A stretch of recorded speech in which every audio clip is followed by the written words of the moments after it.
Hey everyone, welcome to my very first video. What I want to talk about today is isolating your lab environment from your network outside. So what I use for this is I'm using Windows routing and remote access. Now it's just very easy to stand a server up, install routing and remote access, and then put everything from your domain behind a NAT address that you can then interact with from either port forwarding, etc. But just to give you the extra peace of mind that nothing on your external network is going to be interacted with in terms of DHCP, DNS, etc., because it can cause issues. So what you're looking at here is a domain controller, just your standard Active Directory domain controller. There's nothing on this at the moment. My lab has just been started afresh.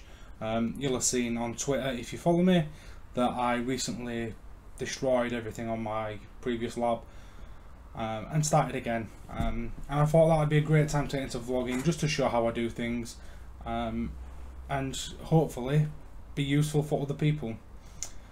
And in the end, what you're going to end up with is a routing and remote access server just like this, where you're going to have an internal adapter, an external adapter, and what's going to happen is it's going to flow all the traffic from here through here without affecting your external network. Okay, so what we'll do is we will set up a brand new server. So for this you're going to need something, I would recommend nothing below sort of server 2016. But if you set up a Windows server, give it a nice name, and we'll take it from there.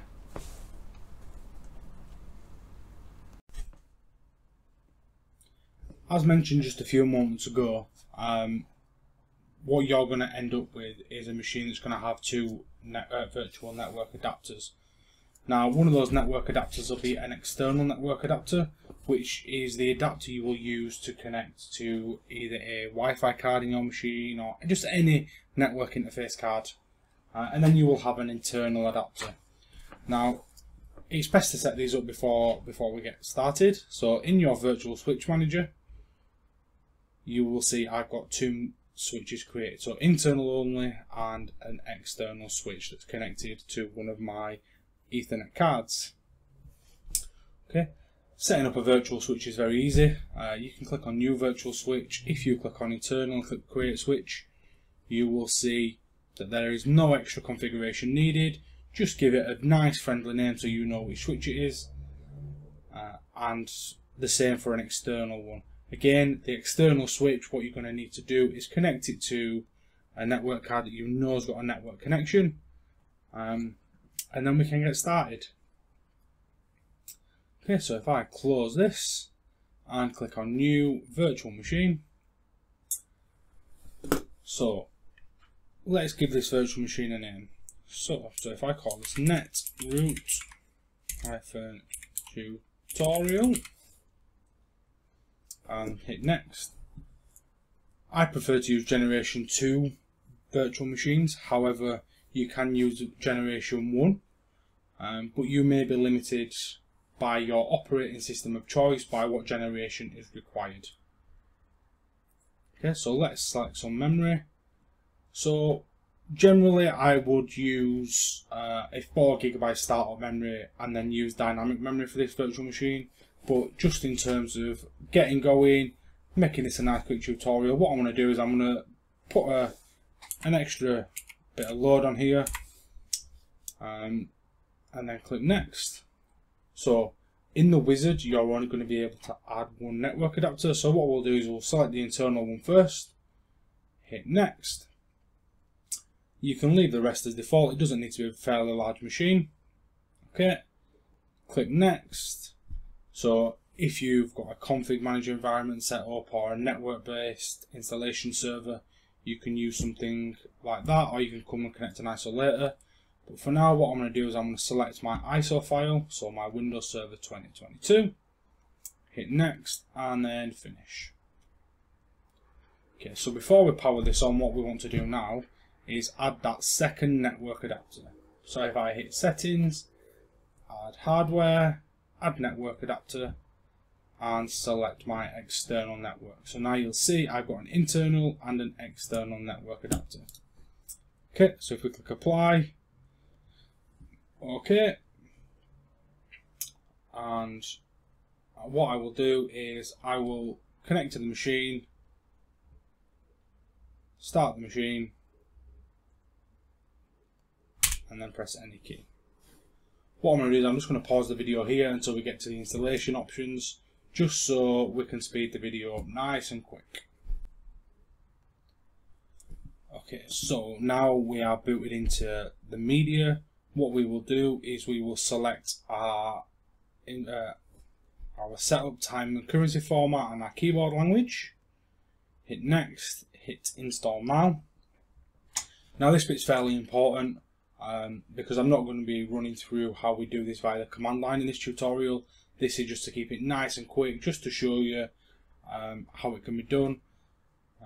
Maybe a video will come, depending on the uptake of this video, on how to do it via the command line.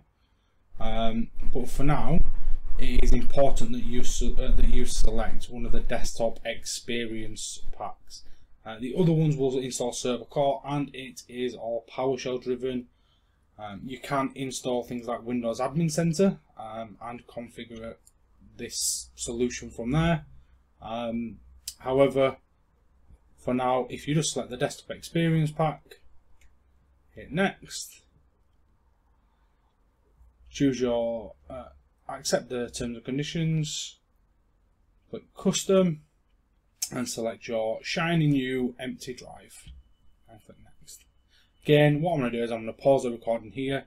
We don't want to sit and watch this install during the video, so I'll see you in a few. Okay guys, so after a very short time, the server has finished creating. So what we'll do is we'll just set ourselves a password.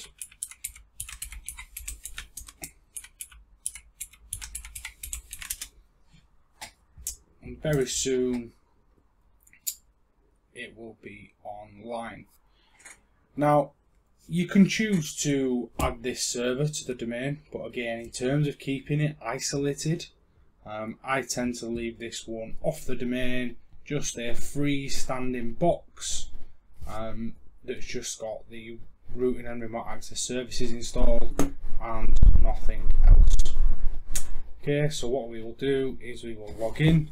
Now, I'm going to skip the renaming part of this machine, but you can feel free to rename the machine yourself to anything you prefer it to be named. It'd help if I started with the password correctly.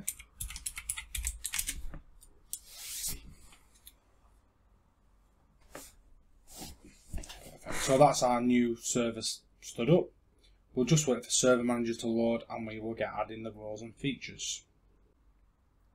Okay guys, so now the server's up at Server Manager. What we'll do is we'll open PowerShell and we will run a quick ipconfig /all to have a look at what we've got on here. So at the bottom you can see we've got the one that's connected to my external network, and then what you can see here on the Ethernet adapter 2 is that this is connected to my lab network. Now my lab has DHCP configured, and you can see here that it's being given this IP address by DHCP. Now you can see the default gateway is 1. Now that's going to my net route up here, but what we will do is we will configure this machine and then we will go and change the default gateway on the DHCP scopes, and then you will see us update here and that we can still talk out to the internet. Okay, so let's head back to Server Manager, click on Manage, click Add Roles and Features. So we're going to be doing a role-based installation. So if you click Next, select your current server and scroll down and select Remote Access. Okay, so on the next screen on Features, if you just click Next again, and here you will see some information about Remote Access. Now, if you just select Next and click on Role Services, what we are looking for is routing. And then what will appear is the features that will be added by selecting the routing protocol. Okay, so if you just click Add Features and then click Next, you'll then see some information about the IIS role or the web server role that is added to the machine. So just leave this as default. You don't need to tamper with this in any way. Select Next and then select Install. Okay guys, just while this is installing, you can choose to leave the IP address as the one that it got from DHCP. However, what I would recommend doing is giving this an IP address that is outside of your scope. So you can then point it to this as the default gateway rather than reserving it inside your DHCP scope. So if we head over to open the network settings, select change adapter properties, right click, select properties. Again, we are using Ethernet adapter 2 as we worked out that this was the adapter when we run the initial IP config. Select properties, give this an IP address. Okay, it will then fill the subnet mask in. So the preferred DNS server. So this will be the IP address of your domain controller. Okay, so if I click OK on that,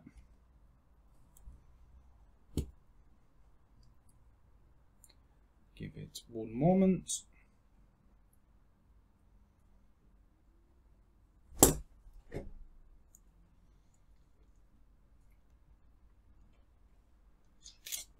You'll see now it's changed to an unidentified network.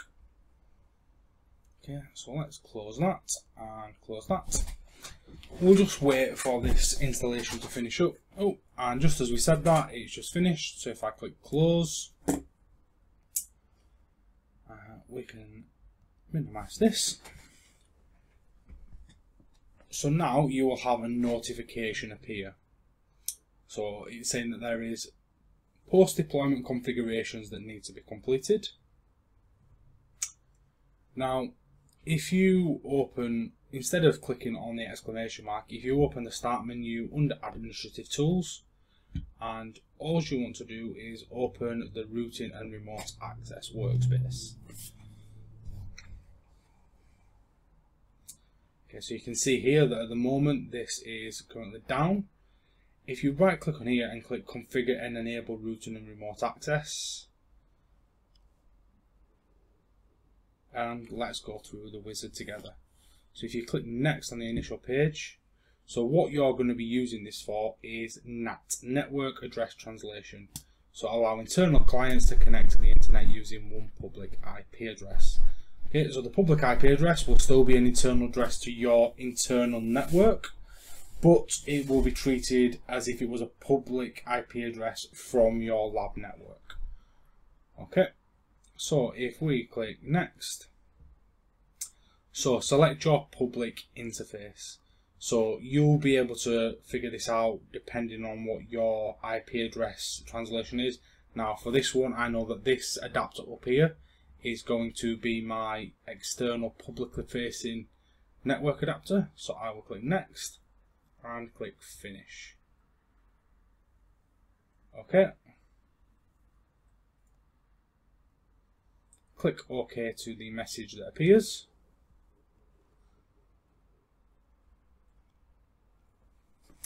Give it a moment for routing and remote access to start.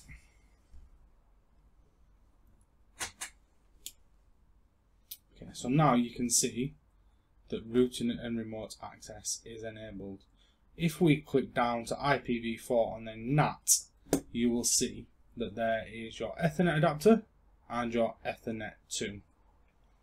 Okay, now the one thing we've not done yet is changed our network over from our domain controller. So what we'll do is we will head back over to our domain controller, log back in very quickly.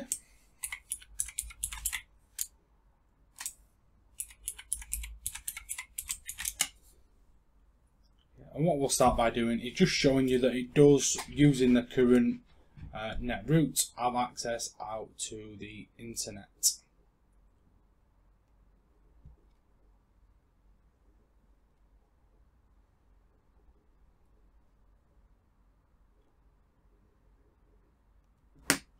So, not to be vain, we'll just browse to the website just to make sure. As you can see, it's already resolved and we're already there. Okay, so let me close that. Okay guys, so what we'll do now is we will open up DHCP.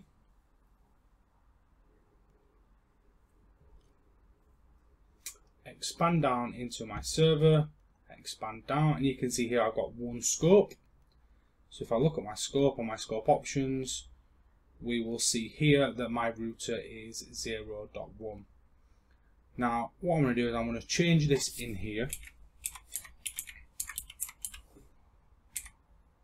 and add it and remove my previous one. Now if I had any clients connected to this domain, which I don't at the moment, once they update their reservation or they talk back into the DC, it will pick up this change. However, because this machine has a network adapter that's configured to a static IP address manually, I also specify the gateway in there. So just for completeness, I'm going to go in and change the adapter properties on my DC to point out of that netroot server. Okay, so properties.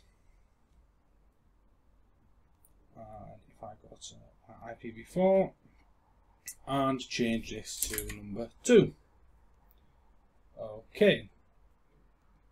So now if I run an ipconfig/all, you can see here my previous config, I had .1.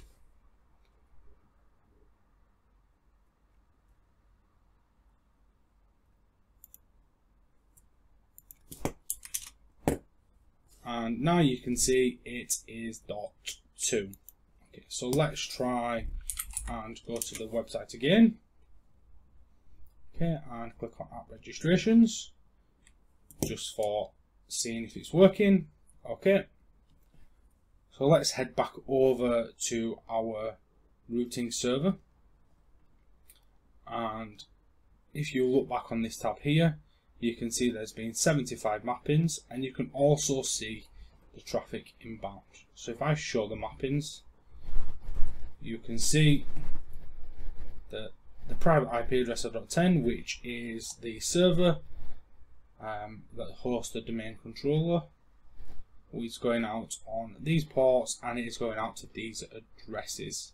Okay, and you can see what ports and things it's going out on. You can see what public IP address it's using, etc. But you can really start to see that this is now, in such a short space of time, working and fully ready to isolate your internal lab environment to an external one. Thank you for watching. Please like and subscribe for more content from EUC365.